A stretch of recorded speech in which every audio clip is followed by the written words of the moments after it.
Have you ever had a moment, maybe in the quiet of the morning with a cup of coffee in your hand, where you feel a sudden hollow ache? It's not a physical pain, not exactly. It's the feeling that the world, which once seemed so full of color and possibility, has started to fade to gray. The hobbies you once loved sit gathering dust. The laughter of your grandchildren sounds distant, like it's happening on the other side of a thick glass wall. You feel disconnected, not just from others, but from the person you used to be. For so many of us over 60, this creeping fog is dismissed. We tell ourselves, I'm just tired, or this is just what getting older feels like. Our friends, even our doctors, might pat us on the back and tell us to get more rest. But deep down, we know this is more than just a bad mood or a string of off days. It's a silent thief, stealing our energy, our focus, and worst of all, our joy. It strains our most precious relationships and whispers a terrible lie in our ear, that this is it, that the best years are gone and what's left is just an epilogue.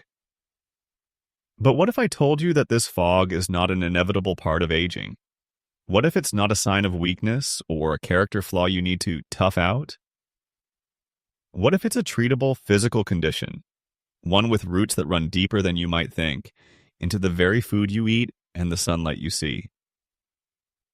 In this video, we are going to pull back the curtain on the silent thief of joy we call depression. We're going to talk about it honestly, without shame.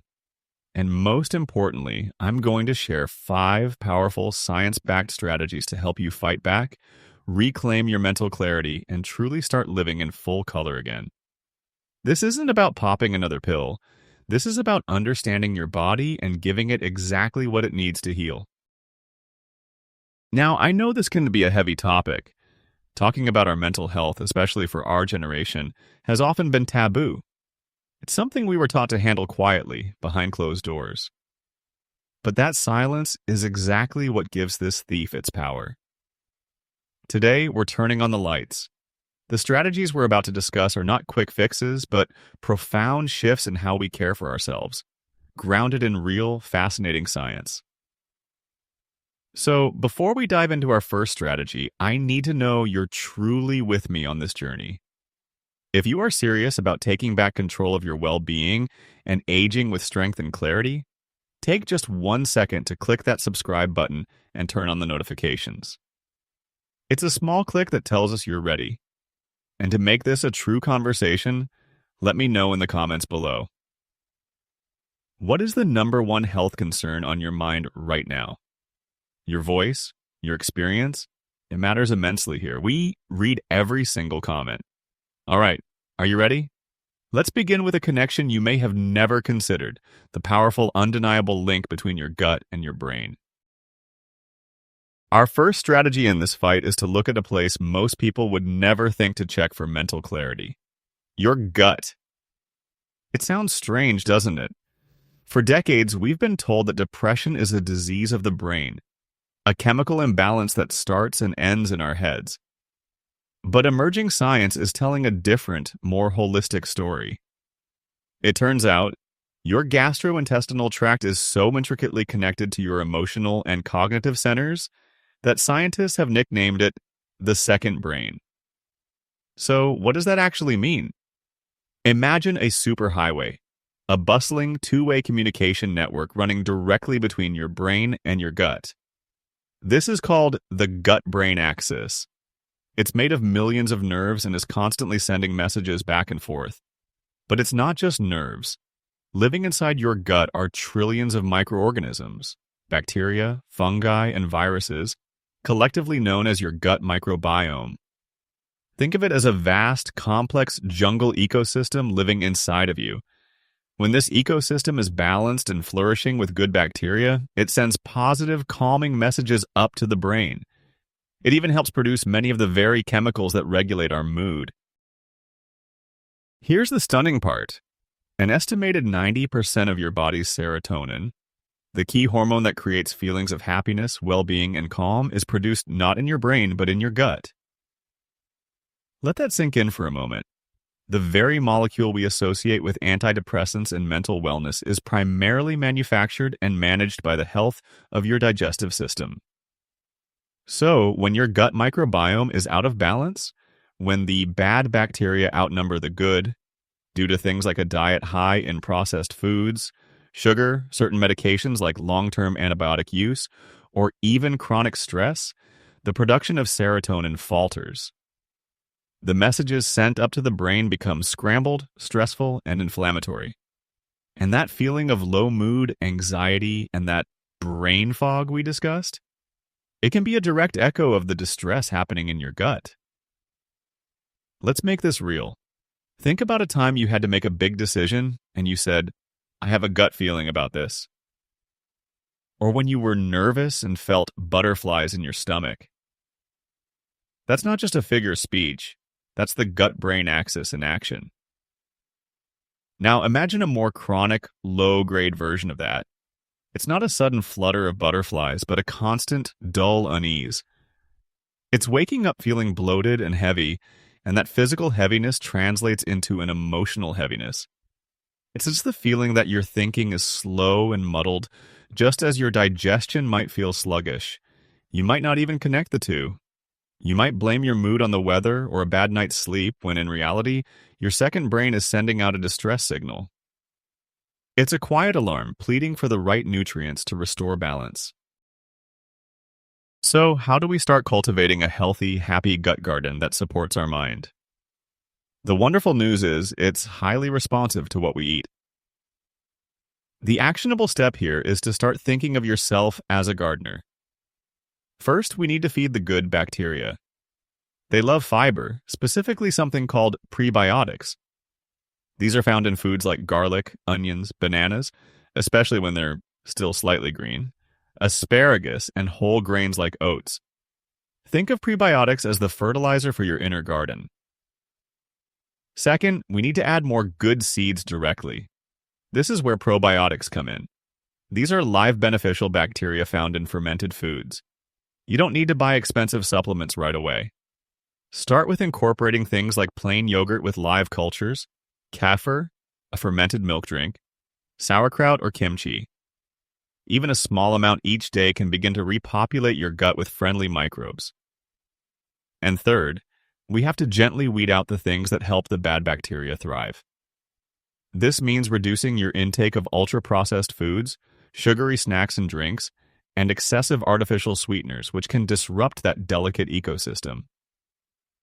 This isn't about perfection. It's about tipping the balance in your favor, one meal at a time. It's about understanding that when you choose a bowl of oatmeal with berries over a sugary pastry, you're not just making a choice for your waistline. You're making a profound choice for your mental health. Now that we've journeyed inward to our second brain, let's step outside. Our second strategy is to harness the power of one of the most potent and freely available antidepressants on the planet, sunlight. And I'm not just talking about the pleasant feeling of warmth on your skin. I'm talking about a powerful biological process that is absolutely fundamental to your mental well-being, especially as we age. So, why is sunlight so crucial? It works its magic in a few key ways. The most well-known is its role in producing vitamin D. When sunlight, specifically UVB radiation, hits our skin, it kicks off a chemical reaction that creates this essential nutrient. We call it a vitamin, but scientists are now understanding that vitamin D acts more like a hormone in the body, a master regulator that influences thousands of different bodily functions. In the brain, vitamin D is a superstar. It helps protect brain cells, it reduces inflammation that can contribute to that foggy feeling, and it plays a direct role in the pathways that produce our mood-regulating neurotransmitters like dopamine, and yes, serotonin again. Here's the critical piece for our audience. As we get older, our skin becomes less efficient at producing vitamin D from sunlight. An older person might need 2 to 3 times more sun exposure than a younger person to produce the same amount. This means many seniors are walking around with a significant deficiency without even knowing it, and it can be a major hidden driver of low mood and fatigue. But there's another, equally profound reason we need bright light. Inside our brains, we have a master clock called the suprachiasmatic nucleus. This is our body's internal timekeeper, and it governs our circadian rhythms, the 24-hour cycles that control everything from our appetite and energy levels to, most importantly, our sleep. This clock is calibrated by light. When bright light, especially morning light, enters our eyes, it sends a powerful signal to this master clock that says, "It's morning. Time to wake up, be alert, and suppress melatonin, the hormone that makes us sleepy." This simple act sets a healthy, robust rhythm for the entire day, which then allows your body to produce melatonin at the right time in the evening, leading to deeper, more restorative sleep. And as we all know, nothing robs us of our joy and clarity faster than a series of sleepless nights. Poor sleep is not just a symptom of depression, it is a direct cause. Let's bring this to life. Think of those long, dark winter months. You wake up and it's dark. You come home in the afternoon and it's already getting dark. You feel a deep, bone-weary lethargy. The motivation to do anything but sit on the couch under a blanket just vanishes. The world quite literally feels dimmer. That's not just your imagination. That's your biology crying out for light. It's a mild form of the same process that causes seasonal affective disorder. Now, for many older adults, this can become a year-round reality.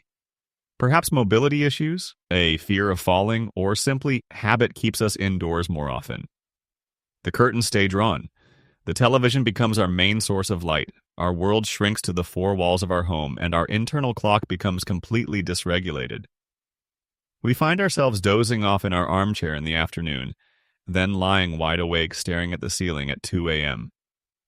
The fatigue builds, the mood sinks, and it becomes a vicious cycle. So, how do we break it?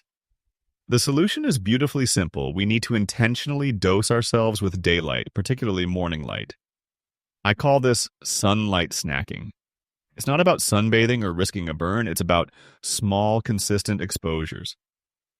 The actionable step here is to aim for 15 to 20 minutes of direct sun exposure within the first couple of hours of waking up. The key is to expose some skin. Roll up your sleeves to expose your forearms, or if it's warm, sit with your legs in the sun. You can combine this with other daily rituals. Have your morning coffee or tea on the porch, a balcony, or even just sitting right next to an open, sunny window.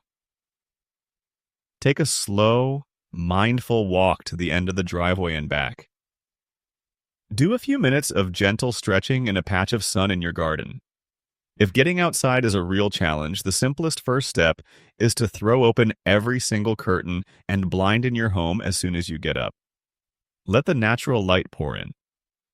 For those in climates with little sun or with severe mobility limitations, you can even talk to your doctor about using a light therapy lamp, which is designed to mimic natural daylight and help reset that vital internal clock.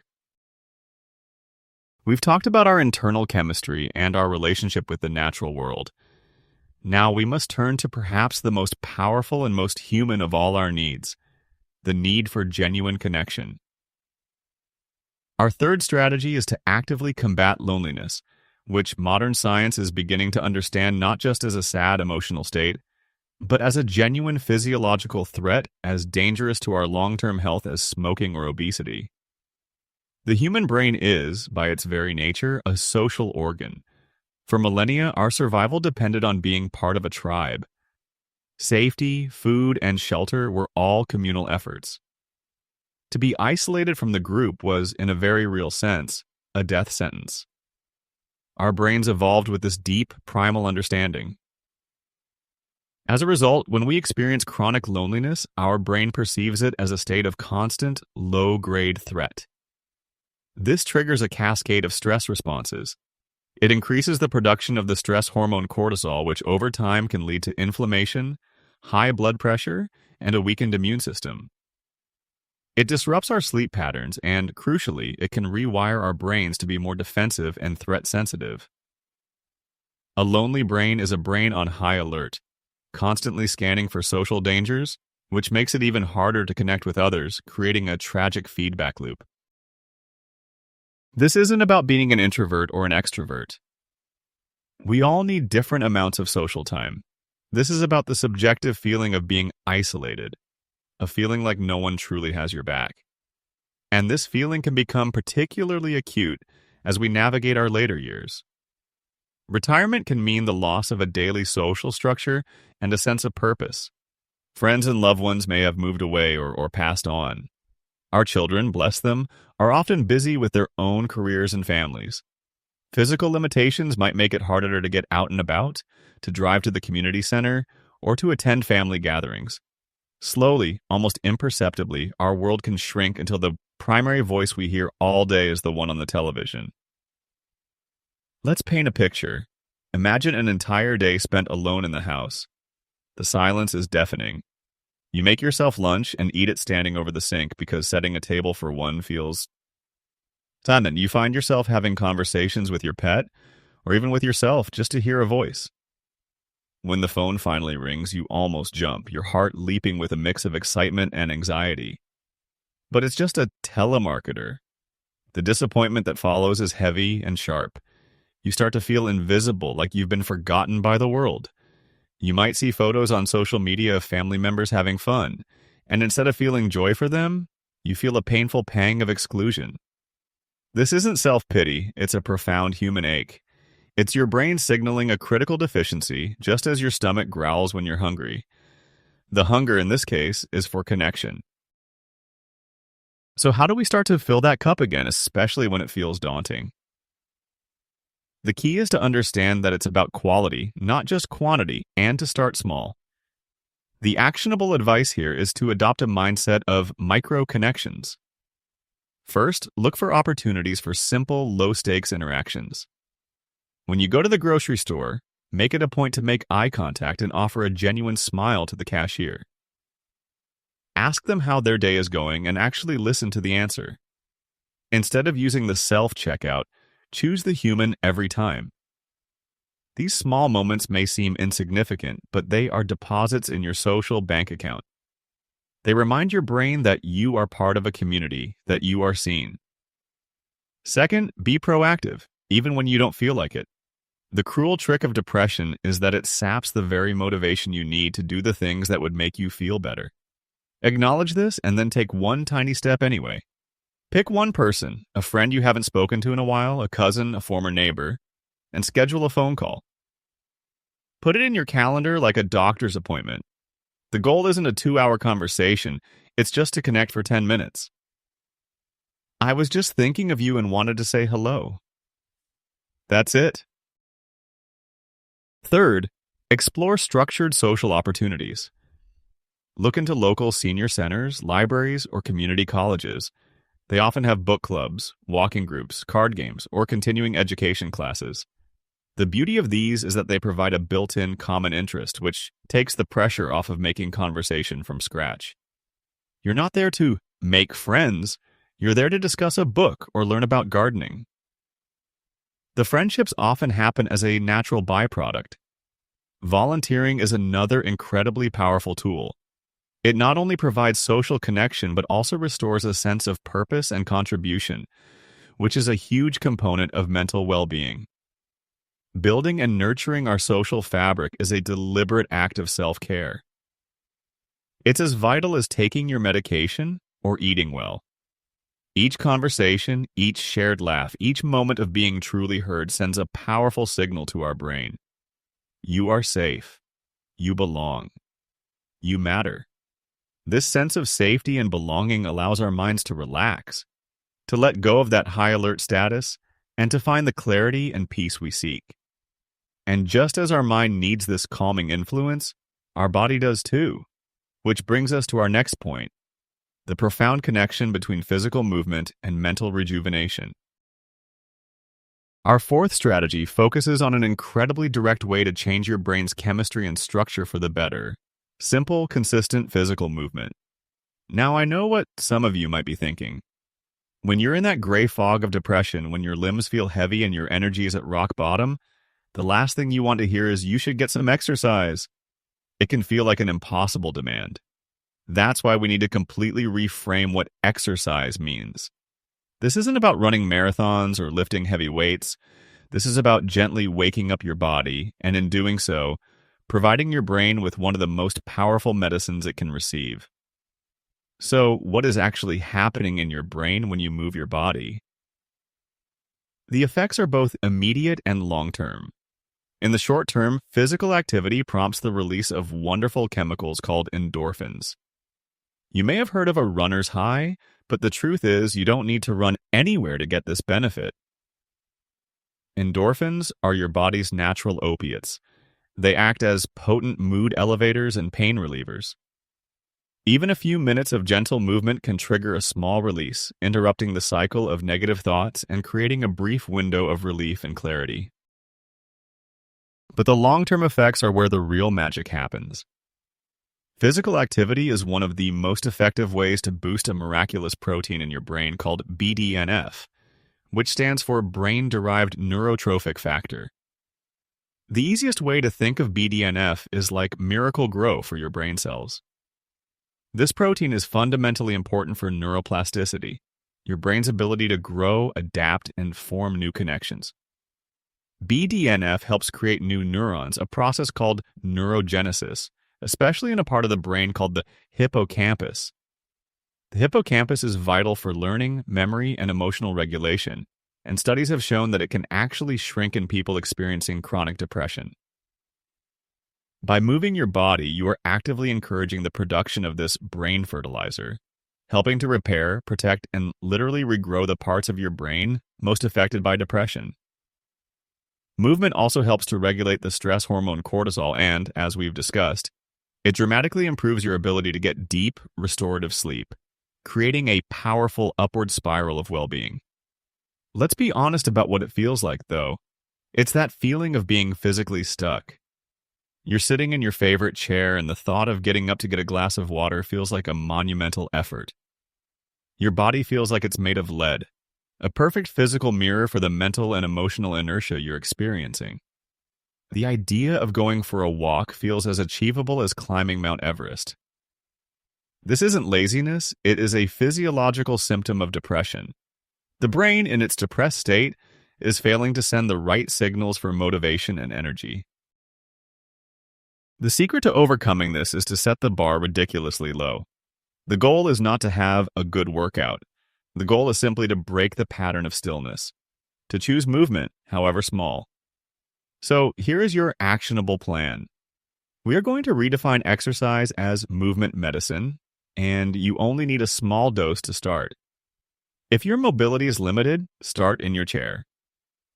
While watching television, do a few minutes of gentle seated stretches. Raise your arms over your head.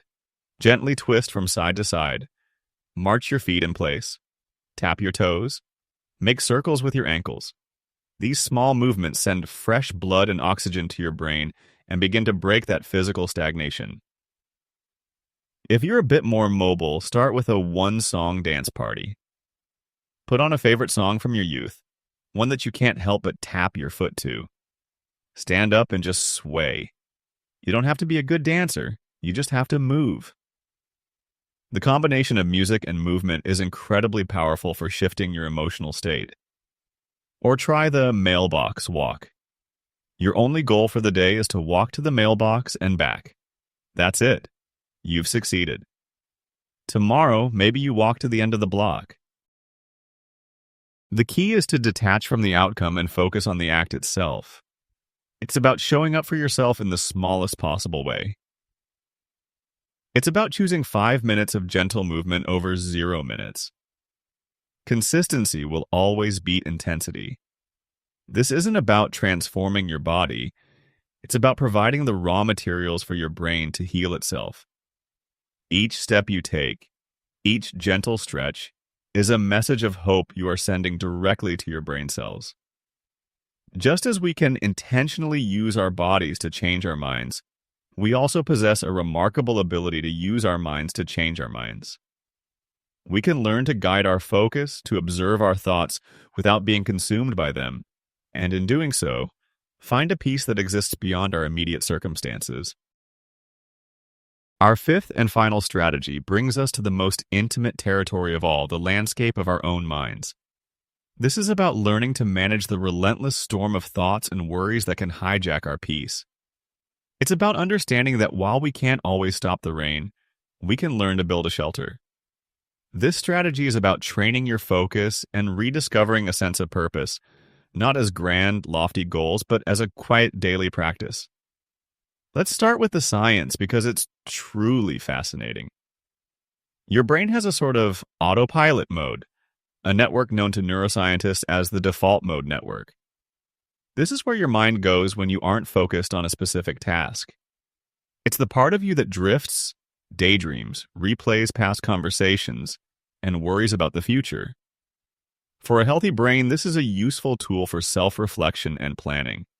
But in a brain struggling with depression, this network can become overactive and stuck in a deeply negative groove. It becomes a relentless loop of rumination about regrets, anxieties about health, or feelings of worthlessness. It's the internal radio station that's stuck playing the saddest songs on repeat all day long. This constant negative chatter is mentally and emotionally exhausting, and it's a core feature of the depressive experience. The good news is we can train our brains to step out of this default mode. We can strengthen the part of our brain responsible for conscious attention and emotional regulation, the prefrontal cortex. The practice of doing this is often called mindfulness or meditation, but I want you to think of it simply as focus training. It's a workout for your brain.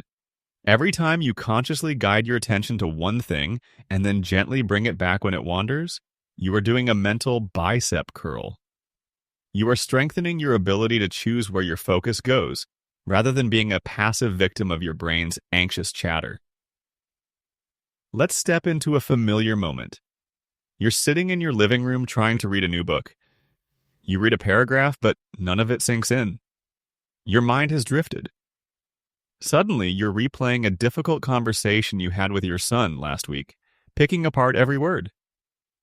Then your mind jumps to a worry about an upcoming doctor's appointment. What if the news is bad?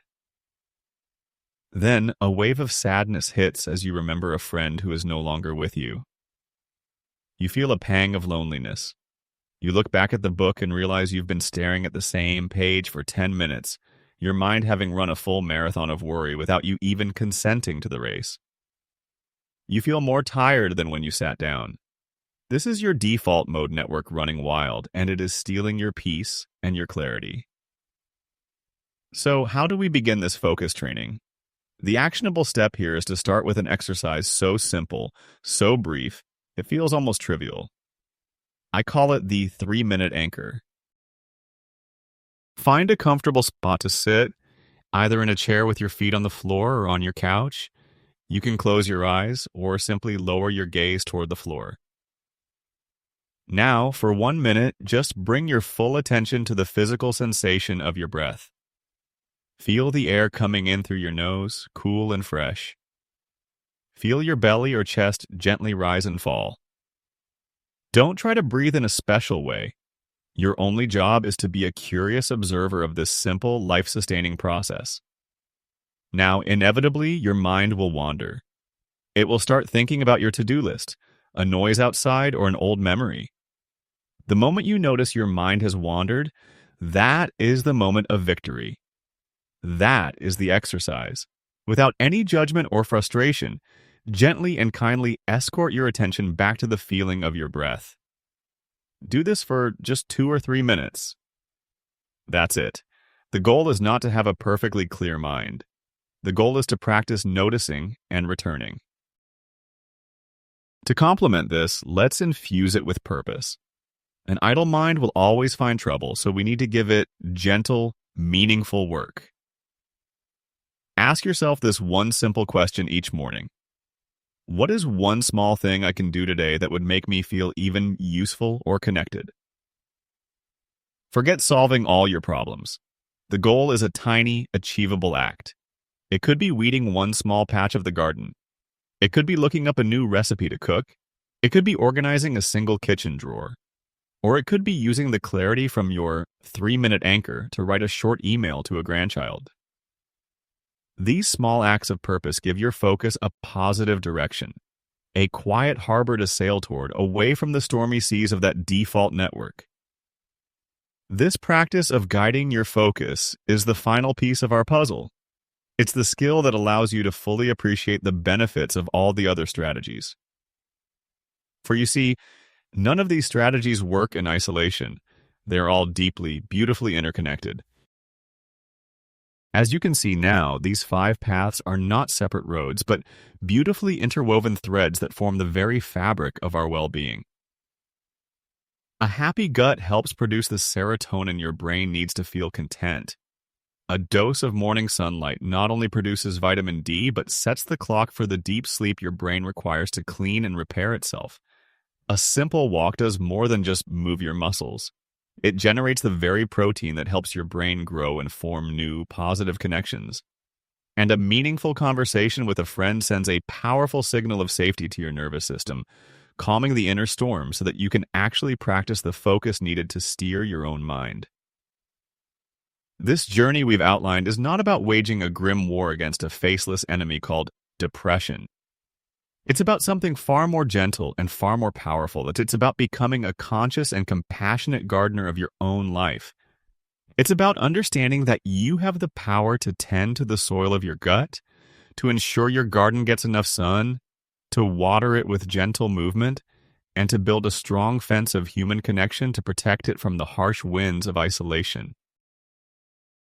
I know, I truly do, that when you are in the depths of that fog, taking even the smallest step can feel monumental. The silent thief does not just steal joy, it steals your energy and your belief that things can ever be different. But please, hear me on this. You do not have to do everything at once. You don't have to fix your entire diet, run a 5K, and become the most popular person at the senior center overnight. The power is in the next small choice. The next one, it's choosing to open the curtains. It's choosing to call one person. It's choosing to eat one piece of fruit. It's choosing to stand up and stretch for just 1 minute. Each tiny act is a quiet rebellion against the gray. It is a vote for yourself.